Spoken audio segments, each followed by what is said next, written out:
Here we have some important PlayStation news as UK government addresses console anti-scalping petition. We also have some significant update news for PS5 coming this summer, and the relationship between Sony and its Japan studio, and their recent moves. We also have the Destruction All-Stars content roadmap revealed by Lucid Games, and also a Life is Strange 3 news. So before jumping into the topics, if you are new, subscribe to the channel and click the notification icon for knowing instant updates, more interesting and informative topics in the daily gaming world. Now let's jump in. Hours into her character progression.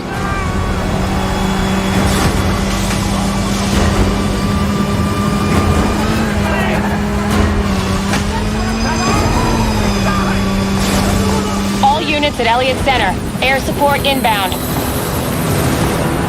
Hostiles opening fire on upper floors. The United Kingdom government is continuing to stay involved with the current console scalping problem. The Department for Business, Energy and Industrial Strategy has responded to a recent petition demanding laws to combat scalping. Scalping refers to when individuals purchase available stock for an item and then resell it for a higher price. This problem has led to scalpers making big profits on the PlayStation 5 and Xbox Series X console launches. Due to a switch towards online-only sales because of the pandemic, casual players are unable to get these devices because of scalper bots snagging all the stock.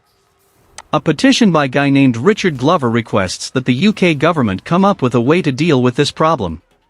This particular petition refers to how pre-order and launch stock for the consoles sold out instantly. But shortly after, thousands of listings appeared on third-party resale sites like eBay for multiple times the normal price. 15,500 signatures later, the Department for Business, Energy, and Industrial Strategy has an answer. The group merely states that it is looking into the issue of bulk purchasing high-demand items by automated bots. It is teaming up with trade associations like Yuki to assist with preventing these actions. While there is a law which stops bots from buying event tickets, it does not apply to items like consoles. Yuki confirmed that it is working with the UK government to deal with this problem, but suggests that customers remain patient. The two departments are determining the scale of the problem first, and then figuring out how best to approach it. Yuki asserts that by waiting to purchase from a retailer, players can curb scalpers and pay the normal price. UK politicians also called for scalping bans like this, but as of right now the legislation remains in limbo. It is not unusual for brand new and highly desirable products like next-generation consoles to sell out fast. Customers lining up outside of stores on launch day is a recognizable image for many. But in this case, the pandemic has emphasized the struggle due to pushing all sales online. If stores were open with available stock, bots would not be able to abuse pre-orders and release stock. Now that this issue has caused so much trouble, it makes sense that the government should get involved to curtail scalping. The problem is it does not seem like these groups are making much effort. Telling customers to be patient is pretty unhelpful and not going to do much to solve the problem. Even those who are patient will still end up losing out to bots that use loopholes to grab consoles hitting the digital shelves. Though, at some point in the future these devices will be easier to buy and should be easier to get outside of high scalper prices. As we move forward, we have another PS5 news as reports says that PS5 SSD storage upgrades are set for summer 2021 release. According to a report on Bloomberg, Sony will be allowing users to upgrade their PS5 SSD storage this summer, with support for additional drives arriving via a new firmware update. In addition to the above, the new update will reportedly also unlock higher cooling fan speed to stop the console from overheating. Currently, the PS5 SSD has a usable capacity of 667 GB, which is not ideal when games such as Call of Duty Black Ops, Cold War eats up a staggering 133 GB. The PS5 does allow you to plug in an external device for storage, but this is only used for PS4 games. However, the update will allow users to simply remove the plastic cover on the PS5 and input a new storage unit to increase its capacity. Earlier, rumors circulated alleging that longtime Sony developer, Japan Studio, was downsizing, following sources claiming that many of its staff were laid off. Ahead of the beginning of the fiscal year in Japan, it was reported that the majority of Japan studio staff were let go after their annual contracts weren't renewed for the new year. Due to the sudden news, many were unsure of the aftermath involving Japan studio, including the circumstances of the downscaling. At the time, the only staff that remained in the company were the localization staff and the staff in charge of business affairs. Asobi Team, the team within Japan studio responsible for Astro's Playroom, remained, and it was assumed through sources that it would continue developing titles as its own entity. Sony has since shed some light on the fate of Japan studio, as well as Sony's in-house development studios in the future. Now, 2 Bloodborne developers have also left, as they announced their departure on Twitter. Although the situation certainly seems odd, it doesn't seem as though any of the former employees have a grudge against Sony Japan Studio, and if they do, they certainly aren't letting on about it. This time, Sony Japan Studio is saying goodbye to Masaaki Yamajiwa and Ryo Sogabe, both of whom played very important roles in the development of From Software's Bloodborne.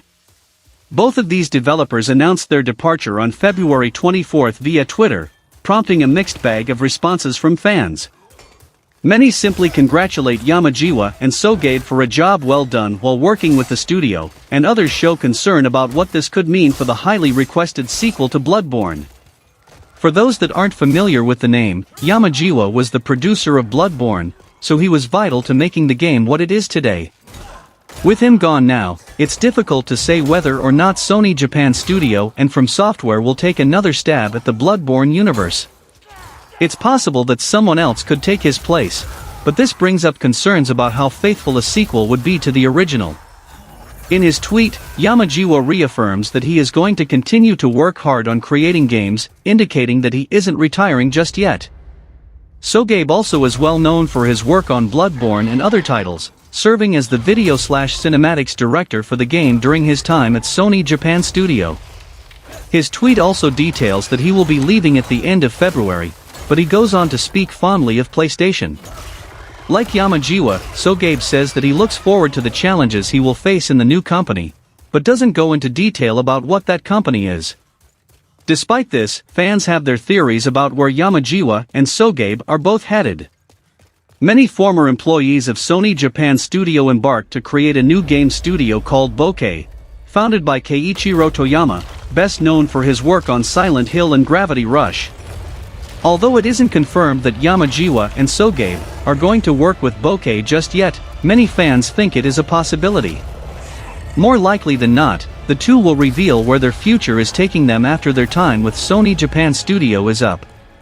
While it's great news that the longtime studio won't completely shut its doors, its impending restructuring is bittersweet, leaving a legacy behind its wake.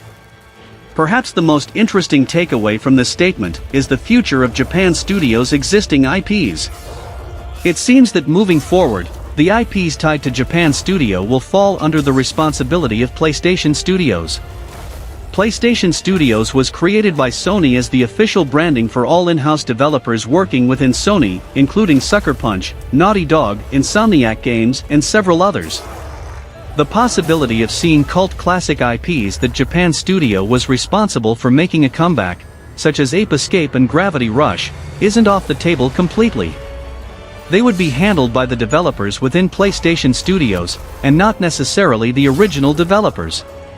Some of its developers tied to Japan Studios' notable titles have already moved on from the company, with others forming their own company, Bokeh Game Studio. Currently, there are no plans involving Japan Studio following the release of Astro's Playroom in lieu of its future restructuring as a company. The other title it had worked on in 2020 was the remake of 2009's Demon's Souls, released as a launch title for the PS5 as a collaborative effort with Bluepoint Games. The release of Demon's Souls proved to be Japan Studio's most successful title in recent memory, selling record numbers in Japan.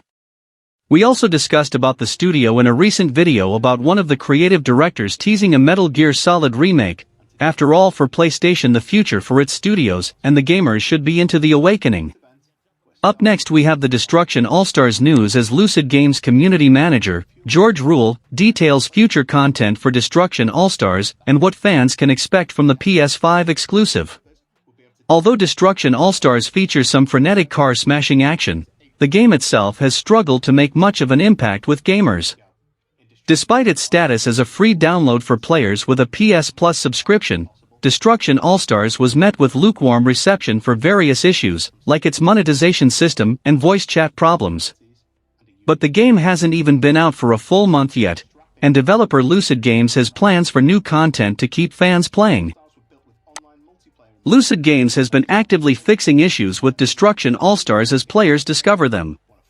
In response to issues that prevented matchmaking for online battles, and also affected player level, Lucid Games released an update to address the issues along with other quality-of-life changes. Another recent update seems to fix PS5 crashing issues in Destruction All-Stars. With many of the technical issues in the game addressed, Lucid Games wants to move forward with plans to roll out new content over the next few months. In a blog post, community manager George Rule thanks fans for all of their feedback on improving Destruction All-Stars before launching into discussing the game's future content roadmap. Included in the roadmap are some specific events scheduled to take place over the next 2 months, as well as changes to playlists in Destruction All-Stars. March is the most packed month with featured playlists Mayhem 8 vs 8 and Stockpile 4 vs 4, 10 new skins, more double XP weekends, and All-Star Bluefang's Challenge series. April will contain more double XP weekends and feature the Carnado solo playlist.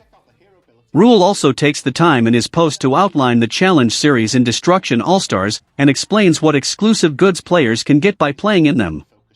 Challenge series always feature one All-Star, and their journeys provide players with exclusive skins and cosmetics. Challenge series also introduce unique game modes to players besides the 4 game modes featured during Destruction All-Stars launch: Mayhem, Carnado, Stockpile, and Gridfall. Some modes available in the Challenge series are the time trial-based Crash Course mode and the Showdown mode, which pits the featured All-Star against their rival. Destruction All-Stars is also getting a massive price drop, going from $70 to $20 with this announcement. Along with this, Lucid Games is in the process of making some changes to the Destruction Points currency system. Right now this currency can only be purchased from the PlayStation Store, but Lucid Games plans to make this currency available by playing in-game activities in the near future. These changes should make Destruction All-Stars less of a financial commitment and might help grow its player base. And finally we have a rumor of Life is Strange 3 coming from Deck 9, will feature 5 episodes and mind-reading powers. A thread on Reset Era has popped up with news on the as-yet unannounced Life is Strange 3, which is supposedly in development at Life is Strange, before the Storm developer Deck 9. According to info provided by user Bing, so take this with a pinch of salt, Life is Strange 3 is being powered by Unreal Engine 4, and will take the form of a 5-episodic sequel. The working title internally is supposedly Life is Strange True Colors, and will apparently be a return to the small-town setting similar to the original game. The original Life is Strange was released episodically in 2015, and was developed by Dontnod Entertainment. Life is Strange 2 followed in 2018, and was again handled by Dontnod, and released across multiple episodes. As mentioned, there hasn't been any confirmation about Life is Strange 3 yet, so take all the above information strictly as a rumor for the time being. And that's all for the video guys. If you are interested, give it a like and share the video. Leave your thoughts in the comments section about the PS5 news and on other topics too. And until then, from SMPV, it's goodbye.